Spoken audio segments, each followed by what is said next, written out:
अस्सलामुअलैकुम वरहमतुल्लाहि वबरकातुहू। मेरे प्यारे दोस्तों, मैं उम्मीद करता हूँ आप सब लोग खैरियत से होंगे। प्यारे दोस्तों, अगर आप लोगों ने भी आज से सूरह यासीन को पढ़ना या फिर सुनना स्टार्ट कर दिया तो मैं वादा करता हूँ आप लोगों की ज़िंदगी संभल जाएगी और आपकी ज़िंदगी में कभी भी परेशानियाँ नहीं आएंगी और आप अपनी ज़िंदगी में बहुत ही ज़्यादा खुश रहने लगोगे। प्यारे दोस्तों, जो इंसान भी रोज़ाना सूरह यासीन को पढ़ता है या फिर सुनता है तो उस इंसान की ज़िंदगी में कभी भी परेशानियाँ नहीं आती हैं। प्यारे दोस्तों, अगर आपकी कोई दुकान है, कारोबार है, आपका कारोबार अच्छे से चल नहीं पा रहा है, फ़ायदा होने की जगह नुकसान हुआ जा रहा है, तो आप लोग आज से ही रोजाना सूरह यासीन को पढ़ना या फिर सुनना स्टार्ट कर दीजिए। मैं वादा करता हूँ चंद दिन नहीं गुजरेंगे और आप लोगों को इससे फायदा दिखना शुरू हो जाएगा। मेरे प्यारे दोस्तों, सूरह यासीन के बहुत ही ज्यादा फायदे हैं। बहुत ही बरकत वाली ये सूरह है। सूरह यासीन को कुरान पाक का दिल भी कहा जाता है। अब आप लोग यहीं से अंदाजा लगा सकते हैं कि जिस सूरह मुबारक को कुरान पाक का दिल कहा जाता है उसके कितने ज्यादा फायदे होंगे। प्यारे दोस्तों, सूरह यासीन से लाखों लोगों की जिंदगी संभल गई है। इंशाल्लाह आप लोगों की भी संभल जाएगी और लाखों लोग रोजाना सूरह यासीन को पढ़ते भी हैं और सुनते भी हैं। सूरह यासीन से हर तरह की परेशानी दूर हो जाती है। प्यारे दोस्तों, जो इंसान भी रोजाना अपनी दुकान पर बैठकर सूरह यासीन को पढ़ता है या फिर तेज आवाज के साथ सुनता है तो उसकी दुकान में गैप से मदद आना शुरू हो जाती है और उसकी दुकान तरक्की की ओर चलने लगती है। तो मेरे प्यारे दोस्तों, आप लोग आज से ही रोजाना सूरह यासीन को पढ़ना स्टार्ट कर दें या फिर सुनना स्टार्ट कर दें। इंशाल्लाह आपकी सारी परेशानियां मुसीबतें हमेशा के लिए दूर हो जाएंगी। मेरे प्यारे दोस्तों, अगर आप लोग अल्लाह पर यकीन रख के इस सूरह मुबारक को मुकम्मल सुनेंगे तभी आप लोगों को इससे फायदा हासिल होगा। अगर आप लोग अल्लाह पर यकीन रख के इस सूरह मुबारक को मुकम्मल नहीं सुनेंगे तो आप लोगों को इससे फायदा हासिल नहीं होगा। तो चलिए मेरे प्यारे दोस्तों, आप लोग अपने मकसद को अपने दिल में रखिए। मैं आप लोगों को सुना देता हूँ सूरह यासीन। आप लोग दिल लगाकर और पूरे यकीन के साथ सिर्फ इसे सुन लें। और उससे पहले मेरे प्यारे दोस्तों, अगर आप लोगों ने हमें अभी तक सब्सक्राइब नहीं किया है तो जल्दी से हमें सब्सक्राइब कर ले और हमारी इस प्यारी सी वीडियो को दिल से लाइक करके कमेंट बॉक्स में आमीन जरूर लिखिएगा और हमारी इस प्यारी सी वीडियो को अपने तमाम दोस्तों तक जरूर शेयर करें। प्यारे दोस्तों, अगर आपकी शेयरिंग की वजह से किसी एक इंसान ने भी इस सूरह मुबारक को सुन लिया तो इसका सवाब आपको भी मिलता रहेगा जब तक ये वीडियो चलती रहेगी। तो जल्दी से इस वीडियो को शेयर करें और इस वीडियो के अंदर सूरह यासीन को दिल लगाकर और पूरे यकीन के साथ सुन लें। तो ये लीजिए मेरे प्यारे दोस्तों, आप लोग सुन लीजिए सूरह यासीन दिल लगाकर पूरे यकीन के साथ।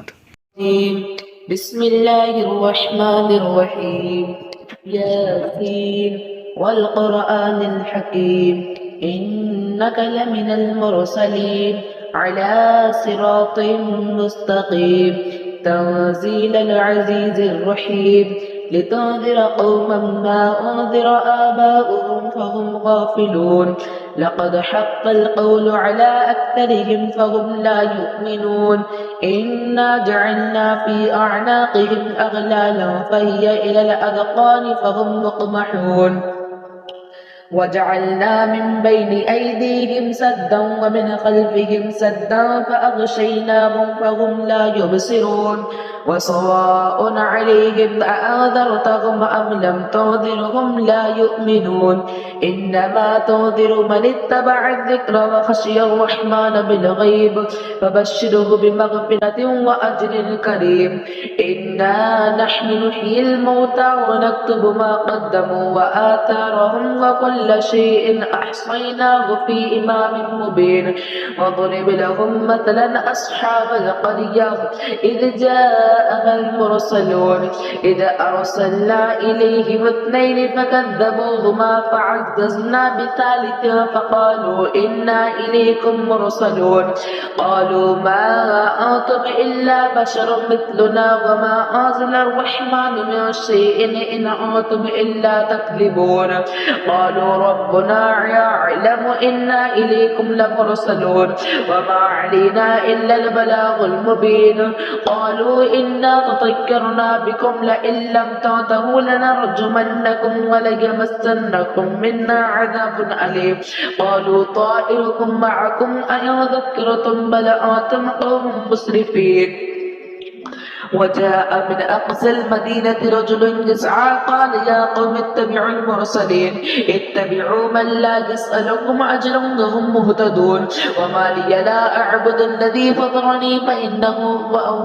فطرني وإليه ترجعون أأتخذ من دونه آلهة إن يردني الرحمن لا تغني عني شفاعتهم شيئا ولا ينقذون إني إذا لفي ضلال مبين إني آمنت بربكم فاسمعون قيل ادخل الجنة قال يا ليت قومي يعلمون بما غفر لي ربي وجعلني من المكرمين وما أرسلنا على قوم قومه من بعده من وجود من السماء وما كنا منزلين يا كانت إلا صيحة واحدة فإذا هم خامدون يا حسرة على العباد ما يأتيهم من رسول إلا كانوا به يستهزئون ألم يروا كم أخلقنا قبلهم من القرون أنهم إليهم لا يرجعون وإن كل لما جميع الذين محضرون وآية لهم الأرض الميتة أحييناها وأخرجنا منها حبا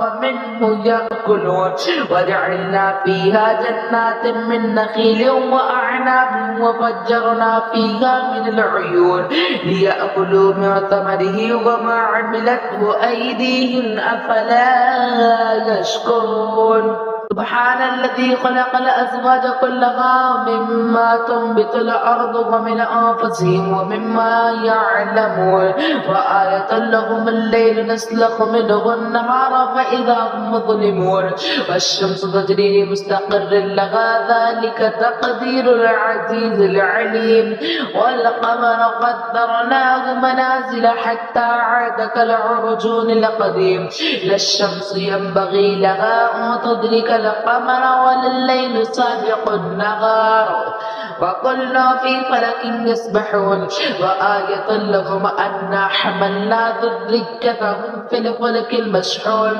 وخلقنا لهم من مثله ما يركبون وإن نشأ نغرقهم فلا صريخ لهم ولا هم يوقظون إلا رحمة منا ومتاعا إلى حين وإذا قيل لهم اتقوا ما بين أيديهم وما خلفهم وما خلفكم لعلكم ترحمون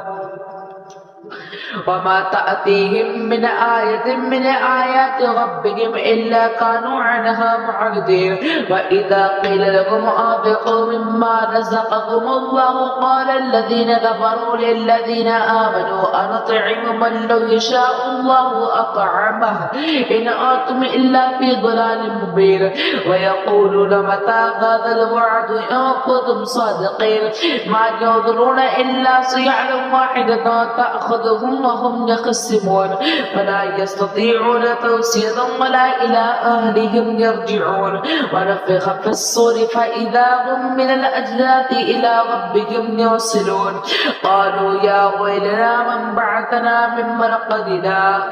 هذا ما وعد الرحمن وصدق المرسلون إن كانت إلا صيحة واحدة فإذا هم جميع لدينا محضرون فاليوم لا تظلم نفس شيئا ولا تجزون إلا ما كنتم تعملون إن أصحاب الجنة اليوم في شغل فاكهون هم وأزواجهم في ظلال على الأرائك متكئون لهم فيها فاكهة ولهم ما يدعون سلام قولا من رب رحيم وامتاز اليوم أيها المجرمون ألم أعهد إليكم يا بني آدم أن لا تعبدوا الشيطان إنه لكم عدو مبين وأن اعبدوني هذا صراط مستقيم ولقد أضل منكم جبلا كثيرا أفلم تكونوا تعقلون هذه جهنم التي كنتم توعدون اصلوها اليوم بما كنتم تكفرون اليوم نختم على أفواههم وتكلمنا أيديهم وتشهد أرجلهم بما كانوا يكسبون ولو نشاء لطمسنا على أعينهم فاستبقوا الصراط فأنى يبصرون ولو نشاء لمسخناهم على مكانتهم فما استطاعوا مضيا ولا يرجعون ومن نعمره ننكسه في الخلق أفلا يعقلون وما علمناه الشعر وما ينبغي له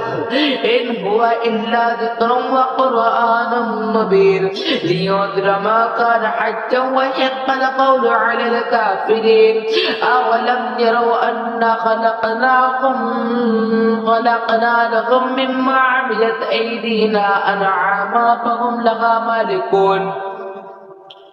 وذللناها لهم فمنها ركوبهم ومنها يأكلون ولهم فيها منافع ومشارب أفلا يشكرون واتخذوا من دون الله آلهة لعلهم ينصرون لا يستطيعون نصرهم وهم لهم جند محضرون فلا يحزنك قولهم إنا نعلم ما يسرون وما يعلنون أولم ير الإنسان أنا خلقناه من نطفة فإذا هو خصيم مبين وضرب لنا مثلا ونسي خلقه قال من يحيي العظام وهي رميم قل يحييها الذي أنشأها أول مرة وهو بكل خلق عليم الذي جعل لكم من الشجر الأخضر نارا فإذا أنتم منه توقدون أوليس الذي خلق السماوات والأرض بقادر على أن يخلق مثلهم بلى وهو الخلاق العليم إنما أمره إذا أراد شيئا أن يقول له كن فيكون فسبحان الذي بيده ملكوت كل شيء وإليه ترجعون